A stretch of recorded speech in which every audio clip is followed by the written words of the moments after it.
선사들은 뭐라고 얘기하냐면 한 물건도 없다. 한 물건도 없다라고 해요. 한 물건도 없다. 이 한 물건도 없음이 이 통달이 돼야 돼요. 한 물건도 없다는 것이. 이게 어디서 나온 말이냐면은 그 마조 스님이 어떨 때는 마음뿐이다 라고 얘기하고 어떨 때는 마음도 없다라고 얘기하고 어떨 때는 마음도 없고 부처도 없고 물건도 없다라고 얘기하거든요. 그래서 이제 학인이 궁금해해서 묻는 거예요. 왜 이럴 때는 이렇게 얘기하고 저럴 때는 저렇게 얘기하느냐. 그러면은 일단은 뭐 범부 중생한테는 마음뿐이다라고 얘기한다. 그렇게 얘기를 해요. 왜냐면 따로 뭐가 따로 있다라고 여기는 사람들이 있기 때문에 원래 따로 있는 게 아니기 때문에 네 마음에서 나온 게 아니냐라서 마음뿐이라고 얘기한다라고 한다고 하죠. 그러니까 그러면은 그 마음뿐인 줄 아는 사람한테는 뭐라고 얘기하느냐? 그러니까 마음도 없다라고 얘기한다. 왜냐면 마음뿐이라는 그 한 물건에 집착하고 있기 때문에 아 모든 것이 다 마음뿐이다.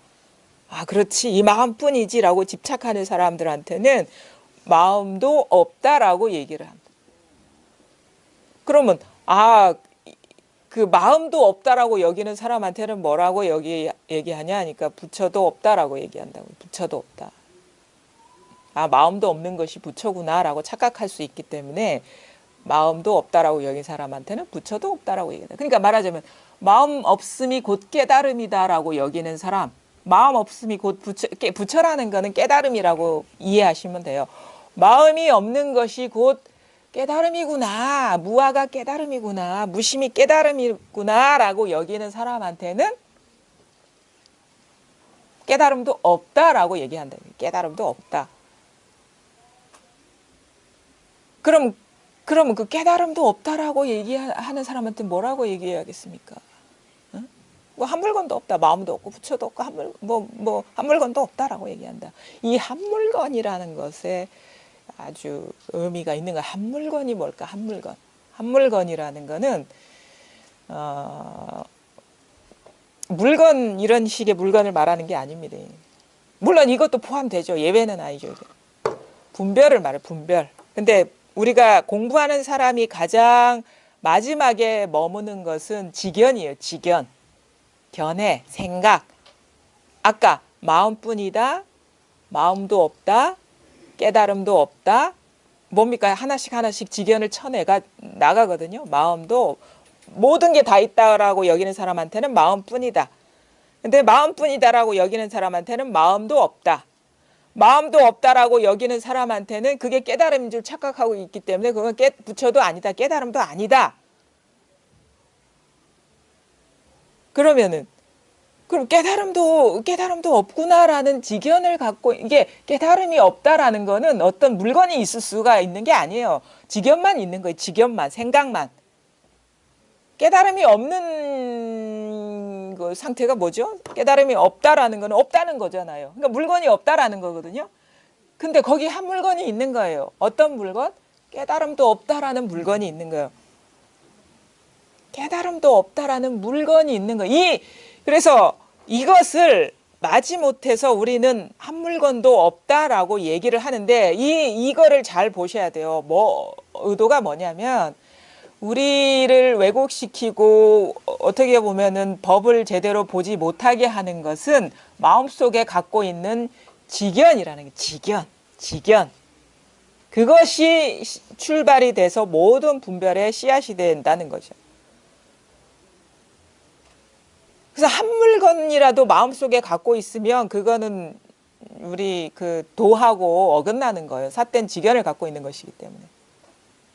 그래서 마음속에 이거다 저거다 그러니까 부처도 없다라는 물론 부처뿐이다 또 좋습니다. 뭐 공부 과정 중에 있을 수가 있어요. 마음뿐이다. 근데 그것도 아직 지견이 남아있는 것이고 그다음에 뭐 깨달음도 없다. 이것도 지견이 남아있는 것이고 그런 깨달음도 없다라는 사람한테 한 물건도 없다라는 거는 한 물건도 없다라는 것까지 다 가져가 버리는 얘기거든요. 응? 한 물건도 없다라는 것까지 다 가져가 버리는 거예요. 그러면 마음에 남아있는 게 아무것도 없어요. 마음도 없고 부처도 없고 뭐 깨달음도 없고 한 물건도 없으니까 그래 아, 깨달음이라고 하는 건 아무것도 없는 거구나. 그러면 예전에 살던 대로 그냥 살면 되겠네? 그거는 이제 공부가 시작도 안 한 거예요. 그건 시작도 안 한 거라. 왜냐하면은 맨 마지막에 남는 것이 깨달음인 것이지, 그 한 물건인 것이지, 그 깨달음까지 오기 이전에 그건 다 없어져 버려야 되는 거예요. 근데 깨달음도 없고 한 물건도 없어진 사람은 돌아갈 데가 없어요. 갈 데가 없다고. 근데 만약에 아, 깨달음이라는 건 다 망상이고 생각일 뿐이구나. 그래서 예전대로 살아서 옛날에 살던 대로 분별하면서 살면 되겠네라고 하면은 그거는 이제 공부를 안 한 거죠. 그냥 이제 생각으로만 이렇게 한 거거든요. 물론 그것을 자기가 인지하지 못할 수도 있어요. 자기 생각에 속아가지고. 그거를 대해 스님도 얘기했어요. 응?